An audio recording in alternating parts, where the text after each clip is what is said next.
How can I improve my OLL and PLL recognition? How can I reduce my pausing during last layer?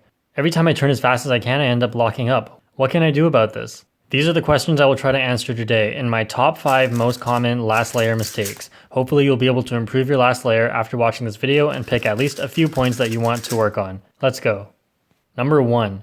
Only recognizing PLL by blocks. So a common mistake people make is only looking at blocks for PLL recognition. So in this case for this G-Perm, there's only one block, but if you're looking at any of these 3 sides, you wouldn't be able to find it. Same goes for a lot of PLLs actually. In this case, if you had to find the block, you would have to do a lot of AUFing before you find the block. And then from here, you might do this algorithm, which is good because the block is at the front. But if you also know how to do the algorithm with the block at the back, which is also one of the standard ones that starts like this, or the RUD version of that, then you can't even do it because you have to AUF over then AUF back. So you need to find other techniques to help you recognize. For example, for this specific G-Perm, there's a checker pattern right here, blue, orange, and it goes for 4 stickers. If it went for 5 stickers, it would be an R-Perm. All right, so here's the same case, but it's an R-Perm, and you can see this checker pattern is probably pretty easy to recognize. It looks just like a Z-Perm up until this sticker right here. So this is an R-Perm with the block back here.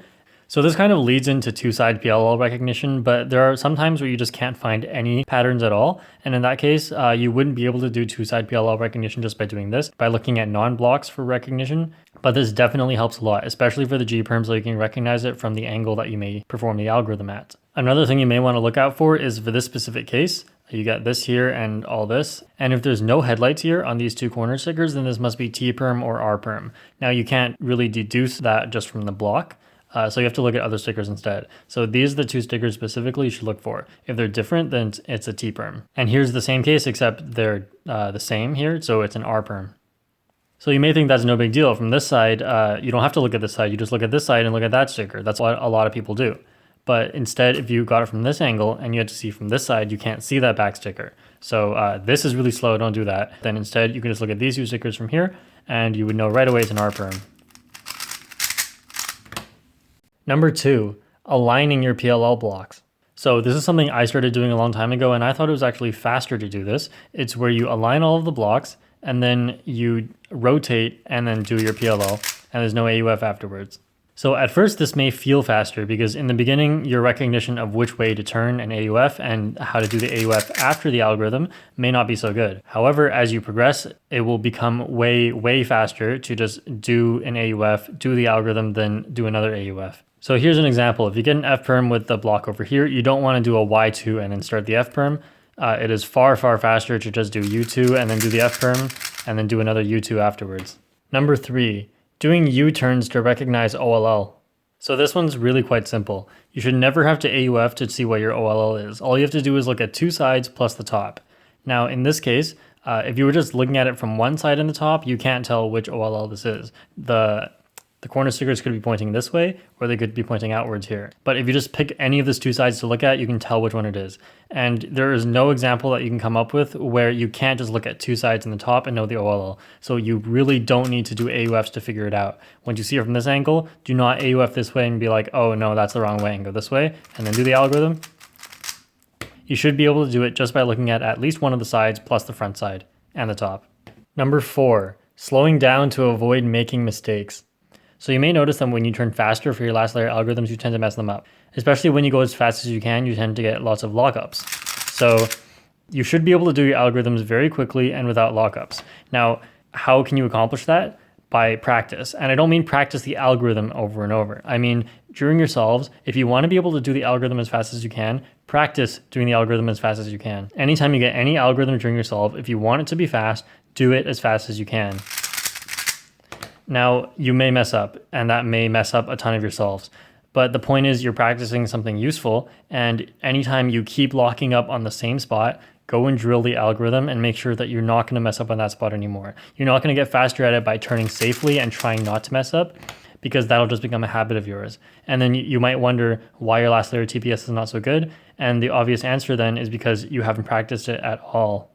So the practice doesn't just come from drilling your algorithms over and over, it comes from doing them during solve so you can identify when you mess up so you can actually go and fix it, and that's just a process you'll have to go through. Number 5, mirroring algorithms. So when people first start to learn OLLs and PLLs, a lot of them are mirrors of each other, and it would save you a lot of brain energy to just mirror the algorithms with your hands instead. So like do left hand and right hand algorithms.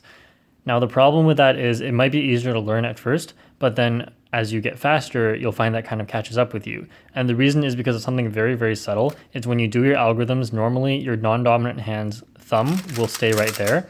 And if you have to start switching between them and start switching which hand you regrip, then that becomes a problem. Okay, so here's an example. Let's say your OLL ends with your thumb on the top here, and you see it's a J-perm, so you have to regrip your hand all the way to over here, then do the J-perm.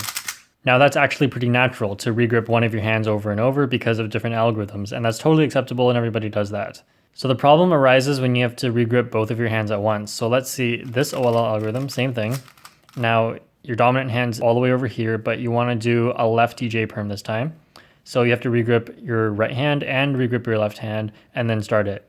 So double regrips is when it starts to become a problem because regripping one of your hands over and over is pretty natural and everybody does it. It's inevitable, but then regripping both of your hands requires a slight pause and actually does increase your chances of messing up. Instead, you would only have to regrip one of your hands, your dominant hand, as usual, if you just did an algorithm that was with your dominant hand. So in this case, for this J-perm, you could just do it like this. So for OLL, it's not as much of a big deal because the algorithms tend to be really good, and if you switch to a dominant hand algorithm every single time, you may not end up with some very good algorithms. So that's when mirroring is okay, especially when there's no regrip. So for this example, this is one I really like for both the regular case and its mirror because both of them are so easy and don't require a regrip. So like this with my dominant hand, and then a bit faster. And here's how I do the mirrored case, and notice how there's no regrips, hence it's a very acceptable algorithm. And then a bit faster. All right, so I hope this video was useful, and please let me know if you've learned anything new. Also, for the more advanced cubers out there, I have a last layer tricks video. You may have seen it, but I will link it in the description and right here, so you can learn how to do some one-look last layer cases without having to learn the algorithms for them. All right, and I'll see you guys next time.